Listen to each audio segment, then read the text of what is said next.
So what are we going to talk about today? 10 steps, easy steps. Okay, so this is our second most common audit finding. The problem with this is it's really kind of easy. So when you're new to government, you are overwhelmed and you're afraid, and you say, Diane, honey, I got a $300 million general fund. I have about 45 total funds, most of which are special revenue. There is nothing easy about doing a budget and complying with the law. But after this presentation, I hope y'all say, no sweat, I have got this, right? So these are when you break it down, my husband says, you eat an elephant one bite at a time. I hate it when he tells me I'm eating an elephant. I can't stand it because it's like, no, I want the whole thing in one bite. He says, no, you take it slowly. So we're going to take it slowly. And hopefully the reason why, if you had this finding, and don't be ashamed because it's our second most common, so it's good, and we're all learning and we all want to do better, which is why you're here. When we break it down into small bites, we're going to get there, okay? It's not that hard, really, trust me. So these are the first 5 steps, that we're going to go over in great detail, and then we have the other 10 steps. So kind of like, you may start at the beginning if you're brand new, like I had to, this was foreign to me when I first went into government. But for some of you, you may stumble on step 7. Maybe you didn't hold your public hearing. Maybe you didn't have it at the right time, things like that, right? We're going to go through that. It's all right. We're all in this together and we're all going to learn it. First thing you have to do your research. The first 2 steps, you know how they say, if you fail to plan, then plan to fail, right? So you have to plan. You really do. It takes a lot of thought to do that. First thing you have to do is do your research. I do not have all the answers, and you will learn that I don't have all the answers. Why? Because some of you are in home rule charters. I don't know your charter. Okay, I don't know what your charter says. You have budget policies. I don't know what your policies say. But I know the Local Government Budget Act.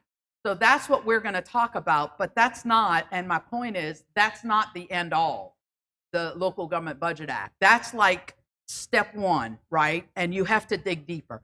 So the Local Government Budget Act, and then you think, and some of you have changed from, say, working at a parish to working at a municipality, or working at a sheriff's office to working for a DA's office, right? And the rules are different. So they are different. So you have to know that because there are different requirements. Thankfully, Jennifer Shea and her team, we have some resources there that she has frequently asked questions. She has the flow chart. I'm going to show you an excerpt of that.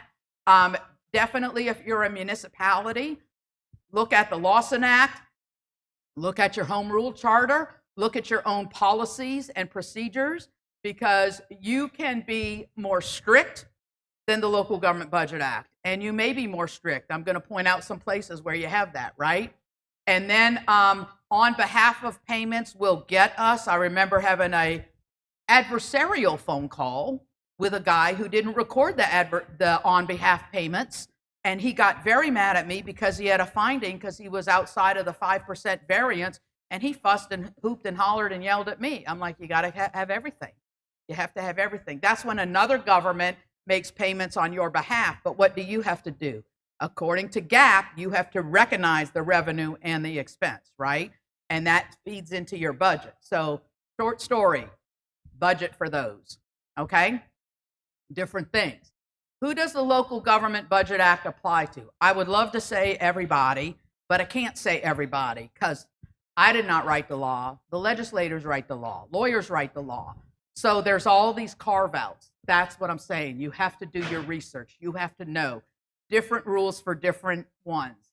And without that, for your type of government, without that, you just have to go to the law and find out. So it applies to most. Nonprofits that get public funds, some.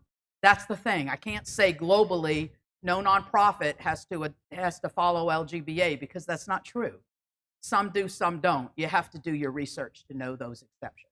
So here's this is summarized from the flow chart that is on our website for you to fit on one slide and to fit in the time frame. So basically, of all of this list, we basically have two kinds of governments summed up, right? We have political subdivisions that have a head like a mayor, a superintendent, a council president, and then we have, or a parish president, and then we have the sole elected officials like a sheriff, like a coroner, like an assessor. So that's what this is. So political subdivisions have governing bodies. Elected officials do not. They are king. Y'all know who they all are, right? They are king. So different rules. So you have a budget preparer. You know, who prepares the budget? The chief executive, the mayor, the parish president, right? They prepare. Now, we all know, and no, I don't mean any deference to the elected officials, but it's the finance team, right? The finance team does this, but it's the mayor's budget, and that's the whole point. It's the mayor's budget, so he prepares the budget and the budget message, right, with the help of his finance team. And then how do they adopt it? By ordinance or resolution. Why don't elected officials do? Because they don't have anybody to make a motion and second and all in favor. So they just sign a letter. Says, dude, the thing's adopted. Don't quote me. Don't write your letter that way. I'm just saying. That's all they have to do to implement it, right? And then you have to have, but elected officials, those independent people, still have to have that public participation. That's Louisiana. That's the wonderful state that we live in. Our sunshine laws. You have to have that. And the adoption, again, the elected officials don't have to have it at an open meeting because they don't have a vote and a second, and so they don't have that required. But yes, you do have to have both a public hearing and adopt at a public meeting for that. And any amendments, of course, you don't have to go through the whole process of the notice in the paper that we're going to go over and the hearing for amendments. You just follow open meetings law for that, okay? And the elected officials, they just have to publish it in the official journal. All right, so the second thing, you've done your homework. You've got your policies. You've got this stuff figured out. You know your policy may say when you have to present the budget, you know, and all of these kinds of things, and a lot more than that. So now the second thing you do, this is the brain power for me, because I can be challenged in this respect. Close the door, get a bunch of visual calendars in front of me, and map the thing out. You have to map the thing out, and I will tell you, if you're like me, you know, I sit up here and confess my sin. That's what I do. I tell you all my mistakes so that you guys won't make the same mistakes. So what you want to do when you set up your budget calendar is what you want to do is get somebody, could you please check it? Okay, could you please check it? Because these are the compliance things. And you have to back up, and you have to know and circle these dates and color code them and whatever you do. So the date the budget has to be adopted, that's D-Day. And then you work back from D-Day. Okay? So for most of us, the one notable exception is school boards that have until September 15th. But for most of us, 15 days before the beginning of the fiscal year. I would say to all, a best practice is clearly adopt your budget before the fiscal year starts. Okay? It also makes your life easier because if you wait to adopt it, those who have been there will say, like for school boards, now I'm working on closing my fiscal year and doing a budget, two of the three biggest tasks that have to be done in a year, and it's a lot of stress. Don't put that on you. So if you do one at a time, first we're going to do budget, then we're going to do close the fiscal year and get ready for the audit. So 15 days, work back from that. The public hearing, you have, if you have 500,000 or more in expenditures, you have to have a public hearing. So you work back from that. Before, can I tell you how you can do public hearing? Any way you want, but one way, it doesn't mean the prior council meeting. It can mean just before. The law doesn't say. So on Tuesday at 6:30, our most common time for our governing bodies to meet, right? We can do 6:30, public hearing, adoption of the budget. And then we can have our regular council meeting right after that, immediately following the hearing. Now you have done them in sequence. Okay, so it doesn't have to be a different day. It depends. It depends. Y'all know, you know your people, you know your community. You know how many are going to come out and have opinions on your hearing. If your hearing goes for 3 hours, you're not going to want to do that. So but just a suggestion has to be before. Map it out, figure that part out. Now you have to publish a notice of the public hearing, and it's not nice and neat like 14 days. It's 10 days. That's a week and a half. That will mess you up.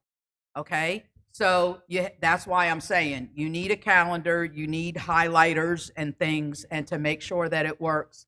You also need to know, I'm just saying, just learn from me, okay?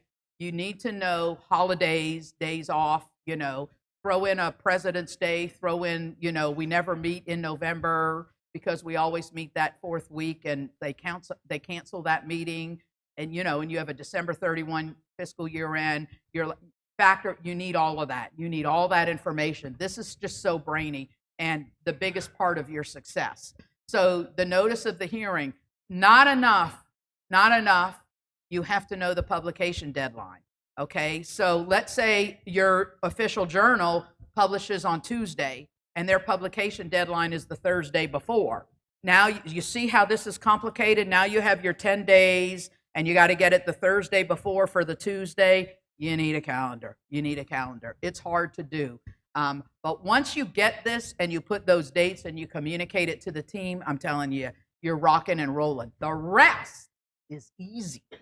And then you have to have it available for public inspection at least 15 days before. So before the start of the fiscal year.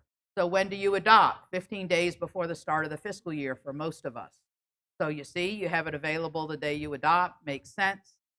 If you're nice and kind and an overachiever, you can have your budget. You may have your budget available a month before. You may have it ready. Put it out there whenever you have it ready, because we love transparency. We love to be held accountable because we've got this. We can do this. We know what we're doing. It's great. So after that, your work is not done on the calendar. Your work has just begun, because that's compliance with the Budget Act, right? Now you have to think of your own internal thing. So for those great big governments, you can't start on your budget in October to adopt in December. It just doesn't work that way. It's much more bigger and complicated. For little ones, maybe you can. Maybe you can do a budget in an afternoon. It just all depends. But you have your own internal processes. So you need to work through. We're going to talk about some of these internal processes. For some, it might take a very long period of time. For some, it may be just a very short period of time, right, that we do, depending on the size. So you need to establish budget priorities, goals. What are the initiatives? What do we want to do this year? What part of our long-term strategic plan are we doing this year? Because strategic plans may cover 5 years or 3 years. So we're not doing all of it in 1 year. We're doing it over 3 years. So which part of it are we doing this year? What's the long-term vision? Coolest stuff ever. Okay? Then you're going to create these budget worksheets. I'm going to tell you a little bit about that. And you're going to develop round one. That's where you seek input. You give them certain information. You seek input. And then you throw it all in your master spreadsheet. And that's round one. And then you develop your final budget, often round one. Sometimes round one makes it to final. Sometimes it doesn't. Most I had to go was round 3. Thankfully, I never had to go 10 rounds in the ring. Okay, but 3 rounds is like, okay, I'm getting tired. We're backing up against my deadline. Make a decision. We got to move on. And then you have to create all the contents of the budget document. There's a lot to that, and that's in the law for those things, and assemble it. So this is your budget calendar. You need to set deadlines for all of these things so you can stay on track. You need to communicate this to everybody who's involved, to your accounting team, to your council, to your mayor, to your department heads. Once you get this calendar, like, here's the thing, here's when it's due, end of discussion. And you've incorporated all of your holidays and things like that in there, okay? You have to communicate your calendar. So just to provide a little sample one for a June 30th, you may create your budget worksheets in January, because this gives the earlier as with most things in life, get started earlier, you won't have the stress and kind of thing. So you can think about that. Create your budget worksheets in the first couple of months. You're going to want to research your revenues and expenditures because it's a lot of work to come up with good numbers. You're going to want to look for trends, economic drivers, those major things. Then you're going to want to work on staffing levels. It depends on a lot of things because we all do it differently. Some department heads determine staffing levels. Some, the chief executive determines staffing levels, whenever they're done. But you need to know your staffing levels, your salary, your benefits. Why? For most of us in our general fund and our special revenue funds, that's our biggest expense. So we've got to get those numbers. Then we develop that first draft, right? And then it takes a while because you have to have a lot of negotiations. This is where we talk about those things. We look at a lot of things I'm going to talk about in more detail later. These are the negotiations between the mayor and the council, on those things. And then we get the final version, and then we have to create the budget document. And you can't just, once you have your numbers done, it's not like you're done and that's your budget document, as you will see. There's a whole lot more to it than that. So, and then you work on all those legal requirements we went over that you have to do. You are blowing and going in the month of June to make sure you get this right if you have a fiscal year end. So to make all those things happen. So that's just basically a sample timeline. Your budget worksheet looks something like this. You're going to have your own. A lot of software has budget modules. I have been an accountant without a general ledger, which is why I'm suffering, for about 3 years since I've worked at the legislative auditor's office. So if y'all have general ledger questions, just call me because I just need it. I need my fix, right? I need to help you with an accounting problem. I was so glad when they asked me to speak on GASB 100. Oh, yes, I get to talk about accounting standards. Yay. I'm so excited about that stuff. So anyway, but so some of you know this stuff. Some of you have this. You've been doing it a long time. For those of you who are new, I just created some columns that you may want to have for your budget document. And why, you ask, Diane, these columns? Because these columns are in the law. That's why. And we do have a template on our website for you to use for that. And but this is the kind of information, when you give it to a department head, I like to have the prior years so that they can see, okay? Because this is an internal document. Give it to the department head. Here's some historical data for you. How much money do you want this year? Because if you just say, how much money do you want this year on these line items? If you had to do that, you're like, how much did I spend last year? I need something to help me with that. I can't just throw out a number there. You do want them to explain major increases and decreases.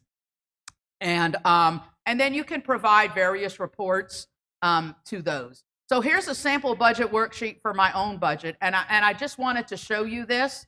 So if you take a look at this, 2021, this is my little budget at the Legislative Auditor's Office, highly summarized. $5,000 total expenditures. That was my actual, but look at my budget, $8,000. I way underspent. Okay, cool. In 2022, I asked for $18,500. I only spent $5,000 or $6,000 the year before. I'm asking for $18,500. Like, okay, we got a problem. Explain yourself, as what Ricky Ricardo would say. And then how much of my $18,000 have I spent? About $9,000, about half of that. So what am I projected to spend? I'm not going to spend all of that budget, okay? And what am I asking for in 2023? Like, if I gave this to you, would you say, have you lost your mind? I mean, that's what I would say. Do you think money grows on trees? It doesn't. It doesn't. So, Diane, honey, what's going on? Well, guess what? I had initiatives. I had goals. I had plans, one of which was this program. And that was one of the biggest expenses, was go live stream, for that. So once I add, this is what we're going to do in local government. This is what we're going to accomplish. This is why I need that money. So sometimes I feel like I can sell ice to an Eskimo. I mean, I did a good job, and guess what budget I got? What do you think? Yeah, $51,000, right? So that's the whole point. That's the whole point. Just explain yourself. And to the finance officer who has to take this budget and put it in with, dude, this is how much revenues we have. We cannot increase your budget by however much money that is, too much to count, between 16,000 and 51. That's almost 40,000 bucks. We, relatively speaking, small number, but relatively speaking, a very large percentage increase, right? So now they can see and they can pick. My management can say, Diane, we don't have the money to do all of your initiatives, but this one is clearly important to us, so we're going to fund that. So it's great information. I encourage you guys to do that.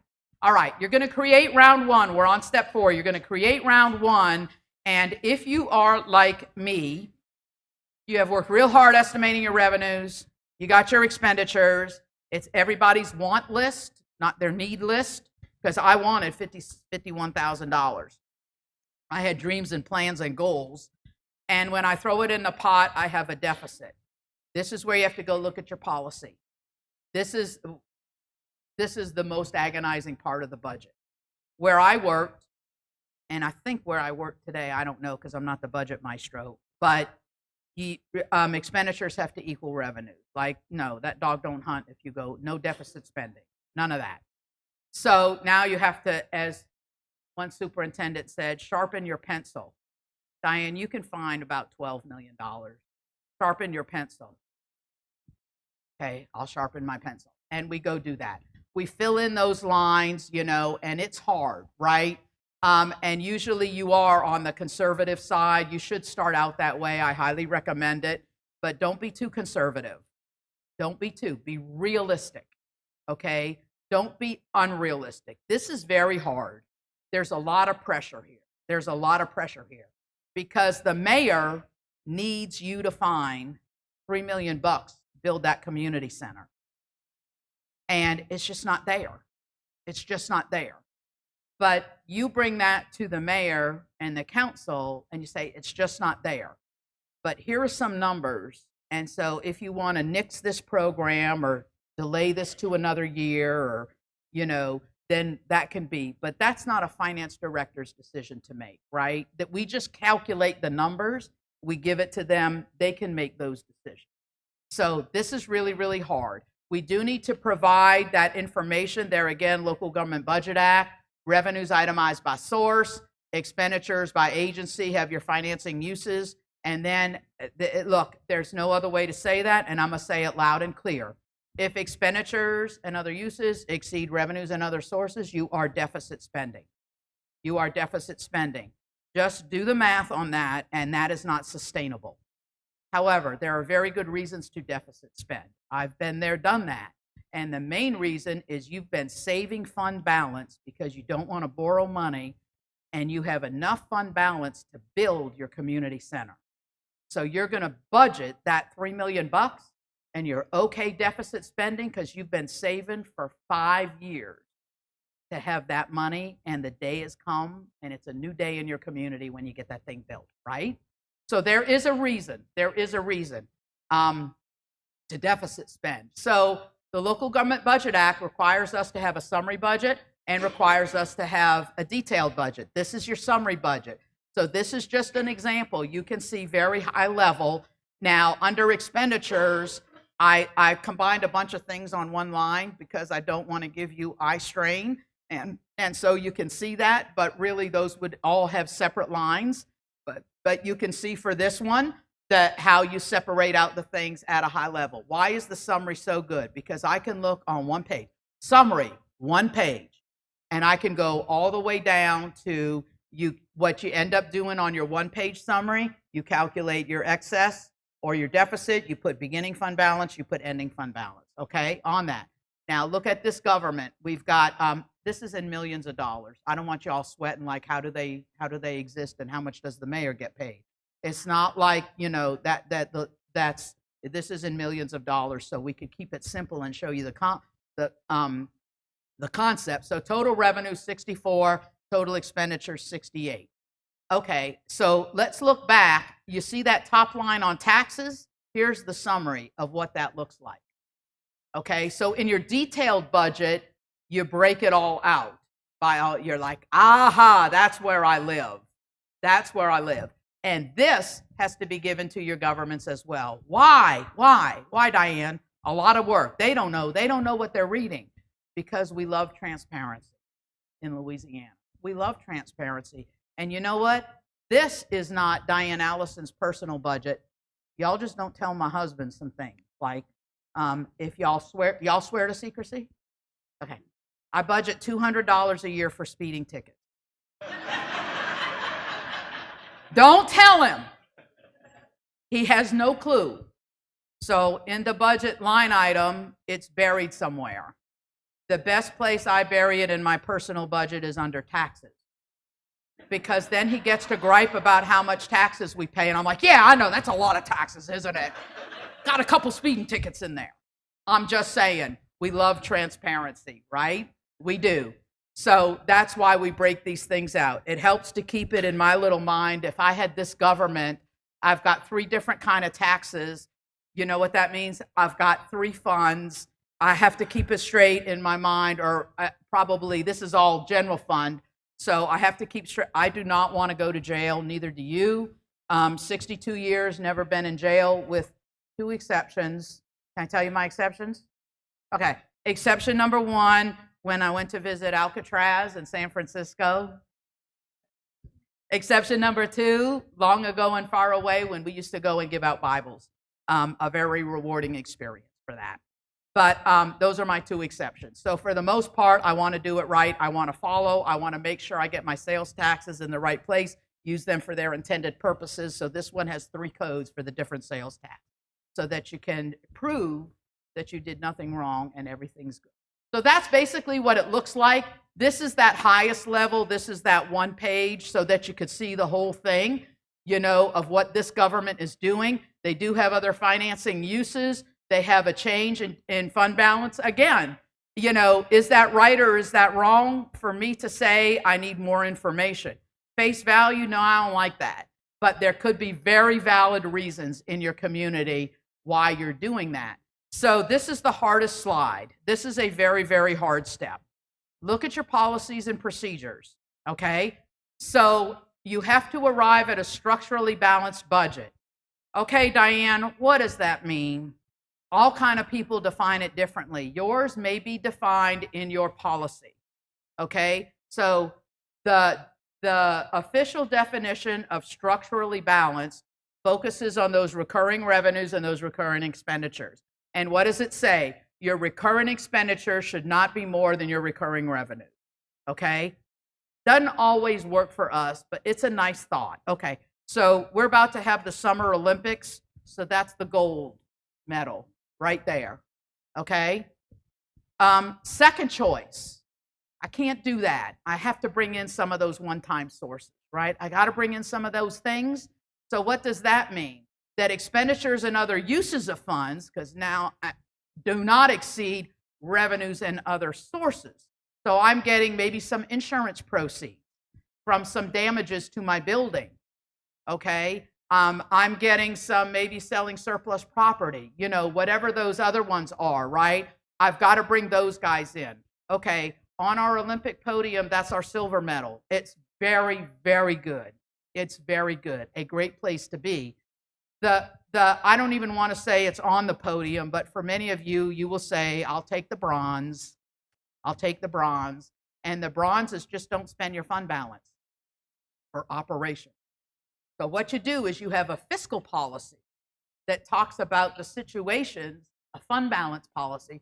When can we spend fund balance? So we can spend fund balance when we're saving for a capital outlay. That's a great use of fund balance, right? So whatever your policy says, but it is unwise to spend fund balance for operations. So to our mayors and CEOs and council members, this is where you come in because you have to make the hard decisions. Can I tell you, your citizens are counting on you to make the hard decision to say, oh, I so much wanted to do that initiative, but I can't. I can't. Look at the numbers. We don't have the numbers. So what are we going to do? I have some tips for you. We're going to do something different. We're going to shift it to a future year. We're going to do half of it this year, half of it next year.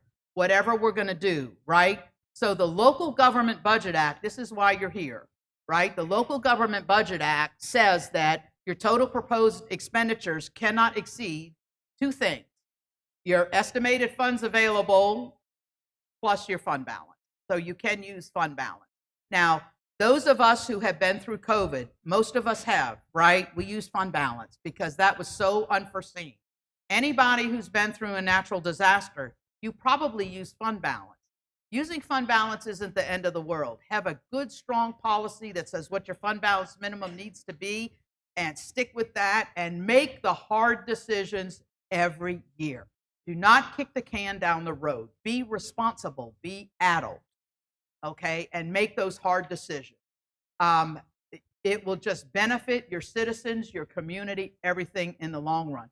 If you communicate why you had to make that hard decision and why it came out that way, reasonable people would understand. Reasonable people will understand. So it's all in how you message that. But I have to tell you, you have to make the hard decisions every year.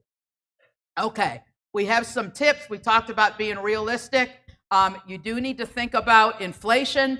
Look, I did not talk to Ed Seiler, our economist. He's my next door neighbor at the office. He has the office next to me on this side, and then Kathleen Ritchie has the office next to me on this side. So Ed's my next door neighbor. I often just walk into his office and ask him, Ed, he's our economist, what's the rate of inflation? Well, it's 3% now, but y'all know you've been through some tough years where it was much higher. Any of y'all who did capital outlay, 20%, 24%, it's like, we can't even fathom these numbers. Blew our budgets, right? Blew our budgets. But anyway, you're going to want to factor for that. You're going to want to really, really research your expenditures to make sure that you have that right. But think about, here's some tips in here. Be frugal during financial stress. When you have financial stress, you can't spend like you used to spend, but just communicate that. And you need to think about the big picture. So the first thing to go, I'm saying this because I am an addict, is the coffee. The first thing, you know what? You have just wrecked my morale. You have I am stressed about the coffee, and it saves us all of, I don't know, 10,000 each. So may not be enough. Don't go there. Think big, right? Think about that new roof that costs $1 million that you need to do, and can that be, just buy some buckets, and then next year we can replace the roof. Okay? I mean, I'm for that. Leave my coffee alone. Buy some buckets. Buy some buckets. I'll find the money in your budget for buckets. Those kind of things, right? Break up a big project into little projects, so maybe we can do phase 1 this year and phase 2 next year. My famous one was, we needed, at the school board, we had school buses, and we had a rule that none on the road transporting our very precious children could be older than 10 years. Well, that's really nice on paper, but try implementing that. It's very, very hard to implement. So the transportation guy said, Diane, I need 10 new buses. At the time, they cost $100,000 each. Well, before I did my final calculations for round 1, I'm like, dude, you got it. They're very important. Our kids are important. $1 million, right? As I'm working through and all these other things come through, I didn't have that money. So he's a nice guy. I really like him to this day, right? And so what we agreed on was 5 buses this year and 5 buses next. There's a will. There's a way. Here, what you have to know is, what are your required expenditures and what are your discretionary expenditures? And you take a look at those discretionary. You go for the biggest bang for your buck. I hate to say it to you guys, but there may be a concept where you have a vacancy, and you hate it because you're stressed and you really want to fill that vacancy, but that's a way to save money, and a substantial amount of money, more than the coffee service. I'm just saying, okay? And maybe one more year? Can you hang in there one more year with us? And you do that because we're all in the same boat. We are. We all want the same thing in there. So there's some tips for you. We kind of talked about a lot of those. So to learn more tips, there is this book. In the old days, you used to have to buy it. In the new day, you just go download it for free. Recommended Budget Practices. I can tell you, it is time tested. It is just time tested. So good resource for you. So with that, I'm going to take a breath and pause and ask if there are any questions and see how I'm doing on time. I'm supposed to be finished at 9:30. Oh, heavens. All right, lightning round. These go fast. Assemble it. You have to put it all together. You have to have your required columns in your budget spreadsheet. There they are for you. That's by the Local Government Budget Act. However, some of you may want to go with, and I would highly recommend, a couple of additional columns because it's high quality financial information to provide last year's and a lot of those other things. Some do percent change and amount change. So, but the required columns are there. Like I say, you do have, we do have a template. Prepare your budget message. Love this section. The English major in me is coming out. This is your chance to shine. So to our council, to our mayors, tell your story. Tell your story. The description, the policies, the objectives, the most important features. Not every feature, just the most important. Pick the top 2 or 3. Okay, don't go into that. Budgetary basis means just what's your basis of accounting, cash, full accrual, modified accrual. If you don't know, go look at your audit report in the back, budget to actual, and you'll have it there. So that's what you're going to have to do. Then you're going to have to explain the budget adoption instrument. You're going to have to prepare that. Again, the single elected officials, you don't have this. It's a letter. The elected ones with a body, if you're a municipality, that's an ordinance. Note to self. See that calendar we worked on in the beginning? This is an ordinance. So whatever your process is for ordinances, back that into that calendar. If you are a municipality that says we expose an ordinance for 3 months, we have multiple, they call it readings, 1 reading, 2 readings, then we adopt. Dude, you just have to back up your calendar to make sure, because it's an ordinance that you're adopting, okay? For others, it's called a resolution. What's the concept? The highest level of your governing body's authority, okay? Because this is a legal document. This is the authorization and this is the appropriation of the public funds for the executive team to go forth and conquer and go ahead and implement that budget. You can consider, in addition to those things, adding more. GFOA has a Distinguished Budget Presentation Award. This is the gold standard on the Olympic podium. It's hard to do. If you want to shoot for this goal, there's all kind of information on GFOA's website. It is the most phenomenal document. It tells your story unbelievably. It explains things. You can point out the key points for the people that are interested in reading it. And the best thing that I like is through the years, it really tells our story. And our story changes through the years, because what is a budget? It's our estimate with our assumptions at the time, right? And then life happens, like a storm, like COVID, like whatever, right? And your actual is very different from your budget, you know? So this is all our hopes and plans and dreams for the year. And then next year's budget, you're going to go with your actual, but you're going to have your hopes and plans and dreams for the next year. Why? Because in Louisiana, we're resilient, right? And we pick ourselves up and we dust ourselves off and we keep going. And we serve our citizens and we serve our residents, and we love doing this. And sometimes it takes years to recover, but sometimes it doesn't, you know, and this is what we do in Louisiana. So you may want to, here's some suggestions for you to earn that award. And then you have to seek the public's input. So we talked a little bit about this. You have to publish that notice in the official journal. Has to be 10 days before the hearing. The notice says date, time, location of the hearing. Why? Because they need to know that so they can come, right? So they can come. A public hearing, it's a public hearing, just like a meeting. You have your agenda, you post it 24, well, here you have to post it 10 days before, right? They come, you ask for their input, and it's a wonderful time. Citizens get to express what they have. Note to self, been there, done that, okay? Some of you governments, and you are well loved by me. I just want you to know, I have 3,600 babies. I love all of you equally.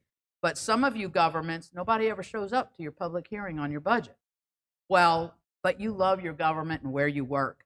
So what you want to do is create a script for your chief executive to read that says, here are the important features of the budget. Here, total revenues this, total expenditures that. Here's what we're going to do with the budget. And that way, you really tried and you provided valuable, high-level information for them to present at your hearing, because you don't want a hearing with no minutes and no input. We open the hearing, any comments? No. Close the hearing, we're done. You don't want that.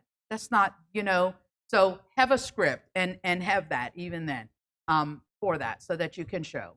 And then you have it available for public inspection. Note to some of you judicial districts and DAs and stuff like that, public defenders, y'all cross parishes. If you cross parishes, you have to publish your notice on all the parishes that you serve, okay, for that.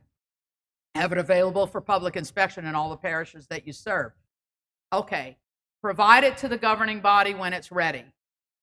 When you provide it to the governing body, depending on your policies and things like that, you may give them a chance to go over it. You may also post it on the website. Depends on a lot of things. There again, look at your own policies, right? And post it on your website that you have.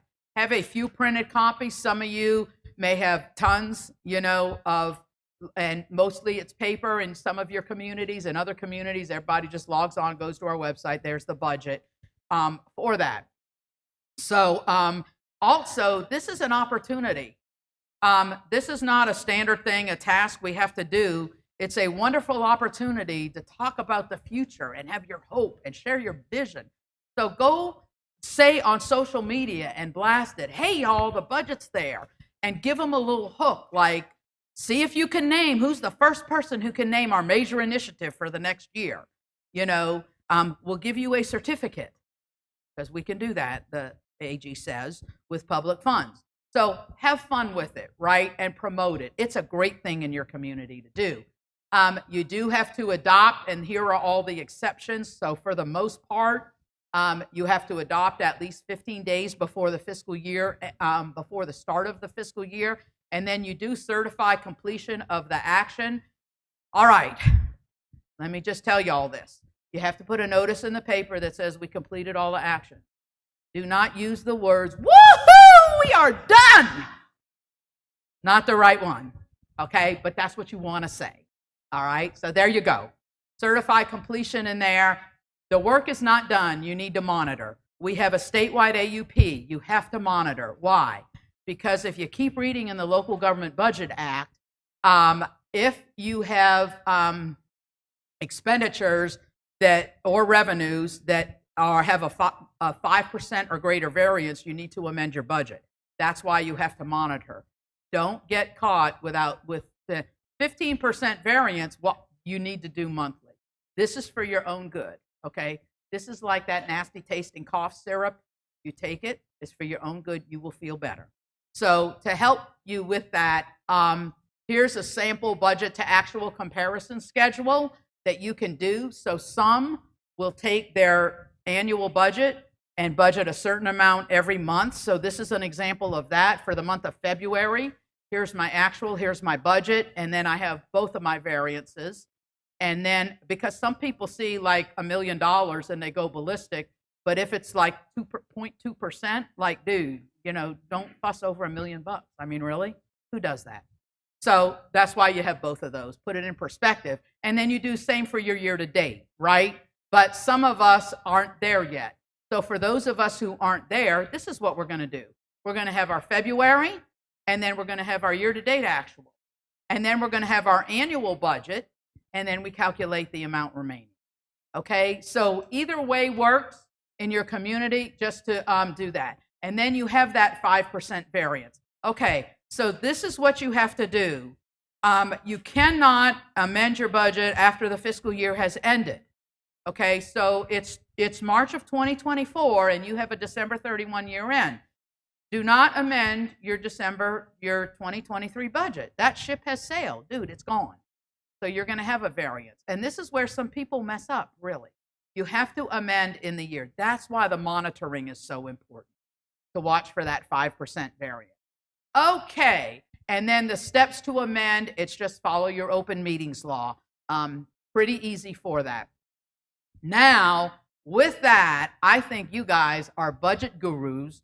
I think you guys can definitely handle this. It is 10 easy steps for that. I will also tell you, should you want to get better at budgeting, and because I know there's plenty of you in the audience who are, yeah, I got that, but I really want to do better. I would tell you, go to GFOA's website, and under the awards, you can look up who got the Distinguished Budget Presentation Award in Louisiana. Call them and have a conversation. Go look at their document. And you're like, one day I am going to be just that good. So I will challenge you to do that. So thank you so much. I know it's hard work. Appreciate that. We are going to take a 10-minute break, and then we will be back.